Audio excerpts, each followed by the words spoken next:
Let's get something straight right from the jump. The more obsessed you are with being liked, the more you give away your thinking. It doesn't happen all at once either. It slips away in fragments, each fake smile, each little sure when you mean absolutely not, every polite nod that betrays your own intuition. That's how the mind starts to dull, not through lack of intelligence, but through betrayal of it. And this isn't coming from some internet philosopher or feel-good influencer. This was the brutal truth observed by Niccolo Machiavelli, a man who studied human nature like a surgeon studies a cadaver. Not to romanticize it, but to understand it without flinching. He didn't see people as inherently wise or virtuous. He saw them as scared, self-interested, and addicted to the appearance of things. According to Machiavelli, most people don't want you to think clearly. They want you to agree to blend in to keep the peace, even if it means lying to yourself.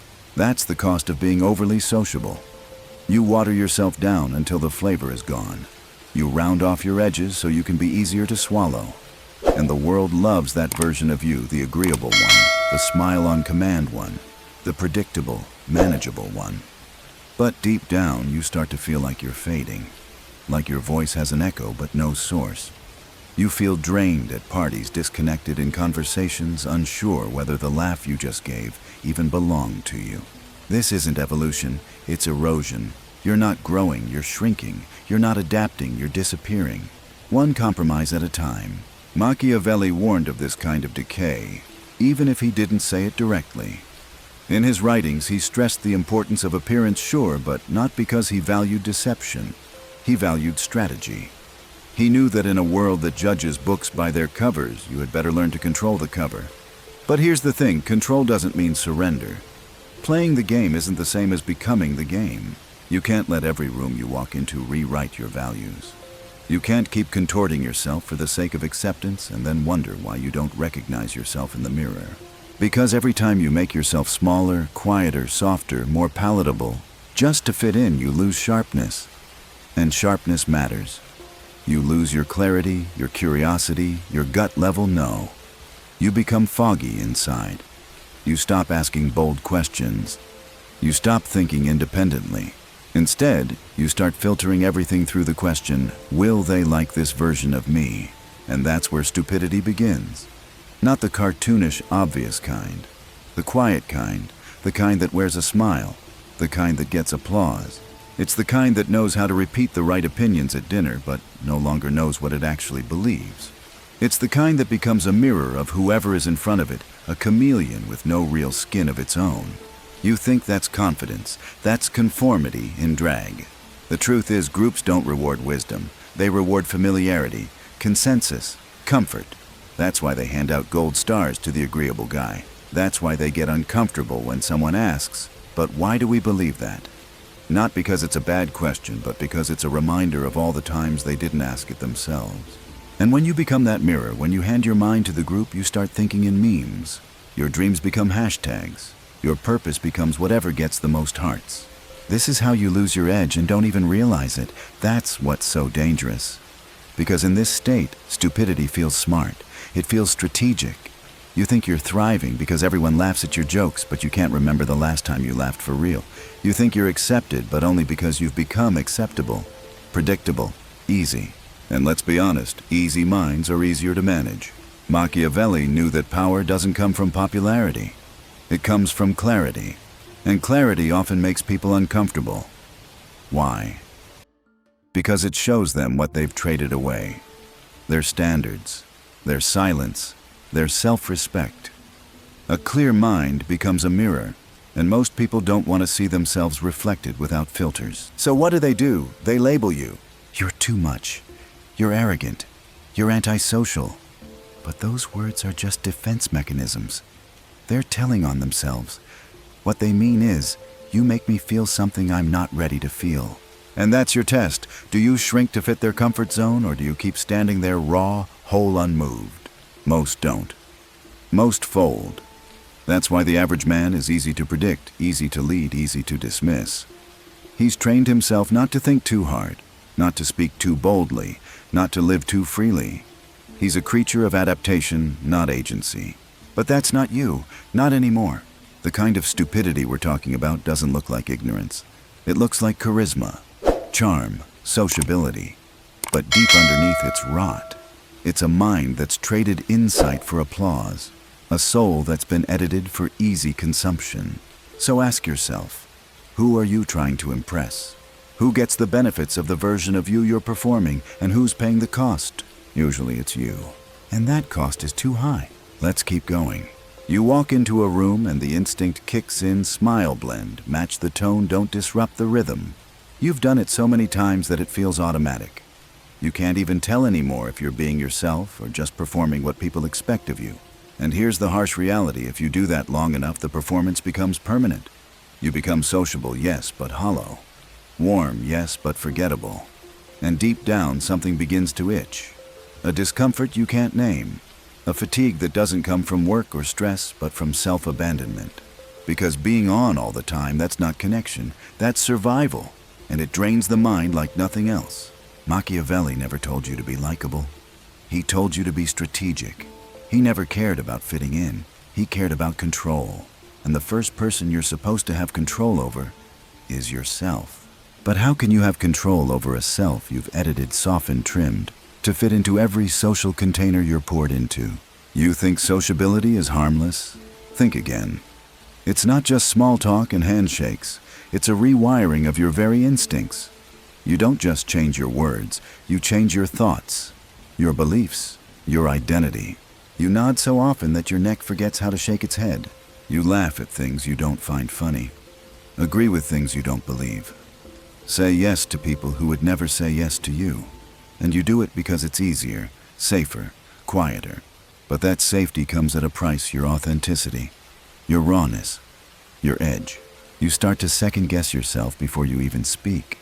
You filter your instincts through the social script, and suddenly you're not thinking anymore. You're rehearsing. You're not living, you're presenting. And the worst part?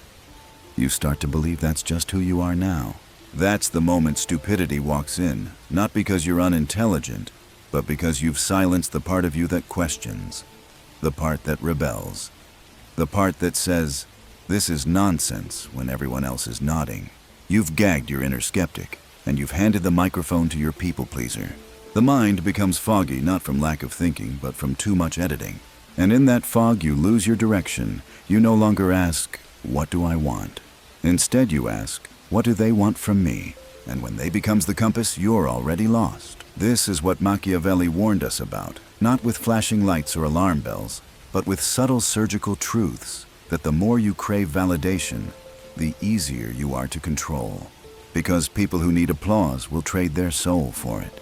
And the world has an unlimited supply of cheap applause. It'll give it to you for nothing. All you have to do is disappear. And the more you do it, the more people reward you. Not because they love you, but because they love the version of you that makes them comfortable. That version is easier to manage, easier to predict, easier to use. And one day you wake up and realize you've become a product. A curated, optimized, Instagram-filtered version of a real person. You smile for the crowd. You perform for the likes. You echo opinions you never formed. And the original you, buried, still, forgotten. But there's another path, one that most won't take. Not because it's hidden, but because it's hard. And that path begins when you stop craving connection and start demanding clarity. When you walk away from the noise, not in bitterness, but in preservation. When you choose to sit in your own thoughts, even when they're uncomfortable. When you stop showing up to every social invitation and start showing up for yourself. That's the first fracture, the break between who you've been trained to be and who you actually are. At first it's painful. It feels like exile. You hear people whisper, "You've changed, you're distant, you're not as fun as you used to be." But you know what? That's the point.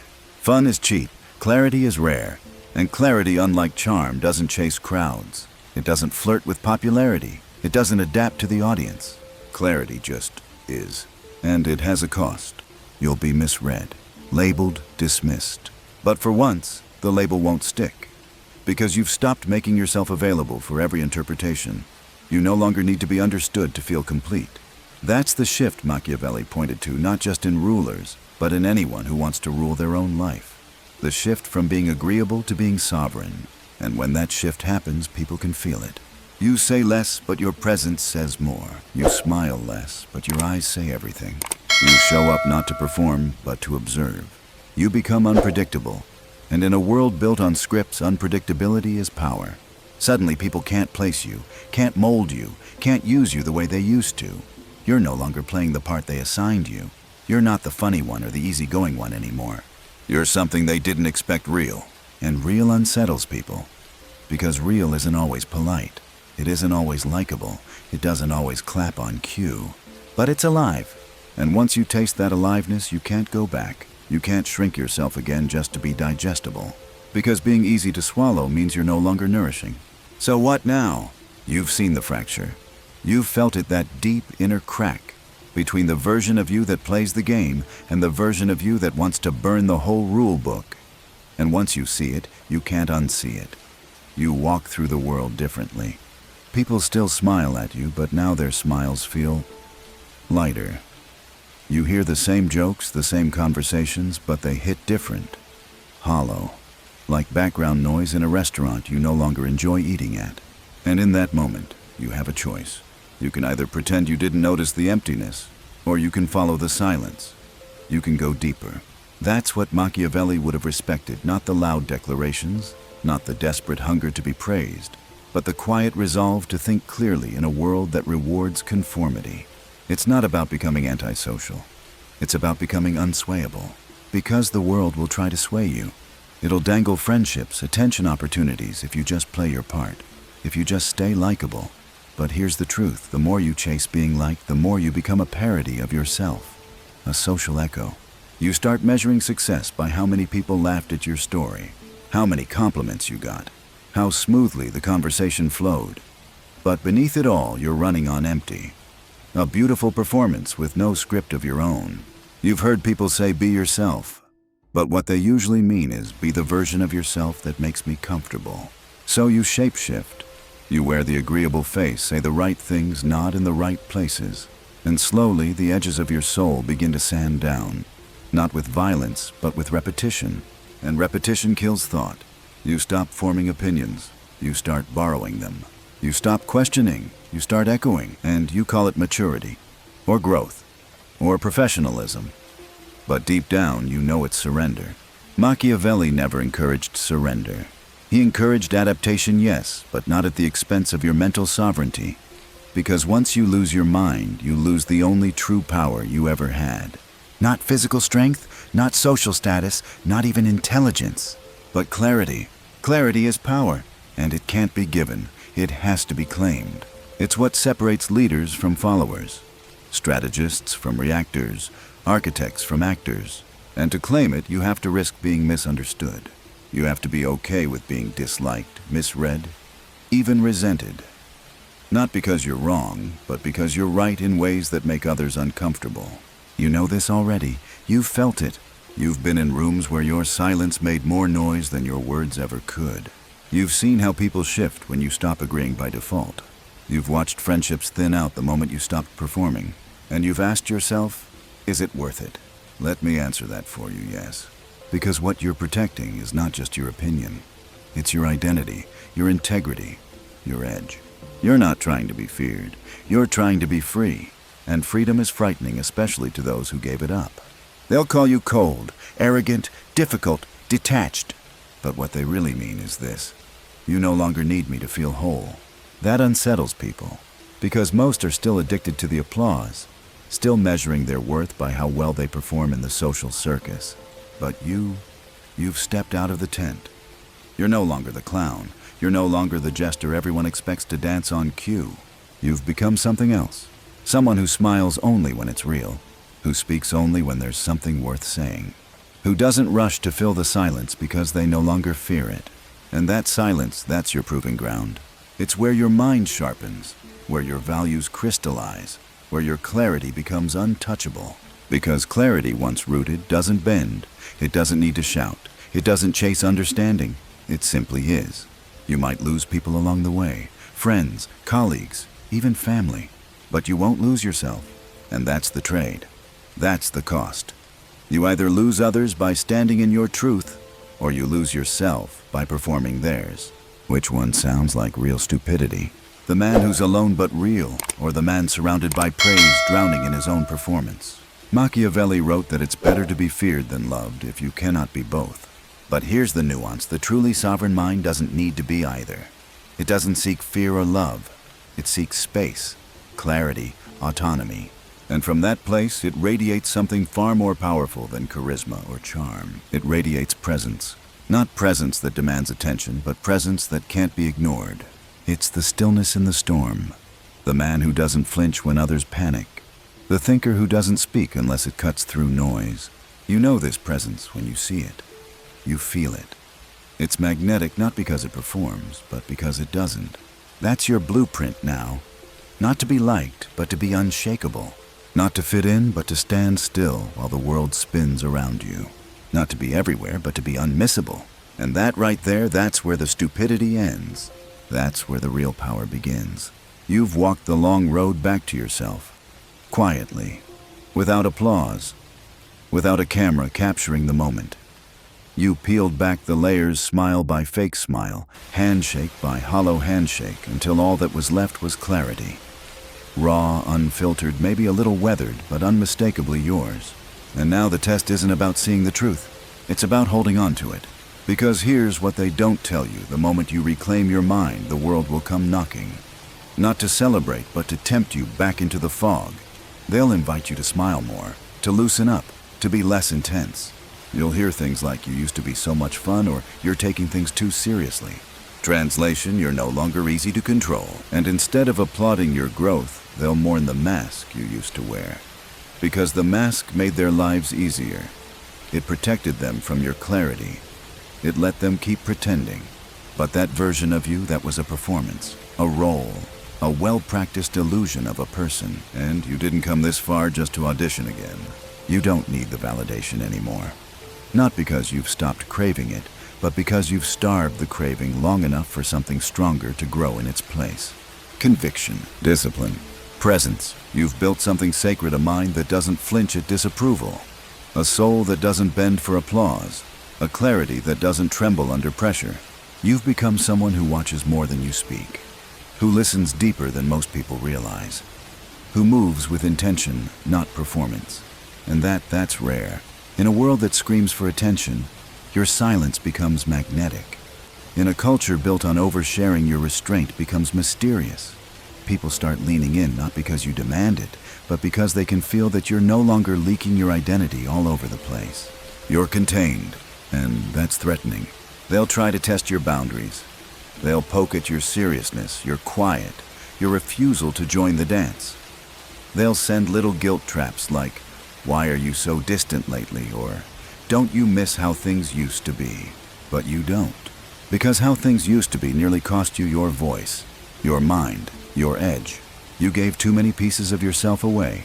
You kept the peace at the expense of your presence. You adapted so well you almost disappeared. So no, you don't miss it. And now every step you take is deliberate. Every no you say is a thread in the armor you're stitching. Every silence you keep is a reclaiming of territory. You're not detached. You're discerning. You're not cold. You're clear. And clarity isn't always cozy. It doesn't always hug people. Sometimes it offends them. Sometimes it pushes them away. Let it. Because the ones who need you to be small for them to stay close, they were never with you. They were with your mask. And now that the mask is gone, so are they. That's not a loss. That's an alignment. Machiavelli would have called it purification of the court. Cut the flatterers. Expose the opportunists. Refine your inner circle until what's left is not convenience, but loyalty. And the loyalty that remains, that's rare. That's gold. But even more valuable than that is your own loyalty to yourself. You no longer betray your instincts to keep the room comfortable. You no longer soften your ideas to be liked. You no longer apologize for your edge. You simply stand, not loud, not aggressive, but immovable. Because when you've tasted the silence of your own mind and survived it, no one can use social pressure to trap you again. They might call you arrogant, but arrogance is shouting about yourself. You're not shouting. You're simply not kneeling. And that unsettles people more than rage ever could. Because most people aren't used to someone who isn't trying to win their affection. They don't know what to do with someone who just is. That's why they'll test you. Not out of malice, but because your clarity exposes their lack of it. Your independence makes their dependence uncomfortable. Your peace reveals their performance. And when that happens, you don't have to fight. You don't have to explain. You don't have to prove. You just stay grounded. You smile if it's real. You speak when it matters. You walk away without drama. Because drama is for people who still need attention. You've outgrown that. And in its place, you found something else.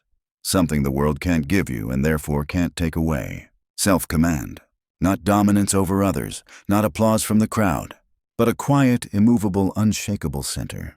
You walk into a room and you no longer wonder who you need to be.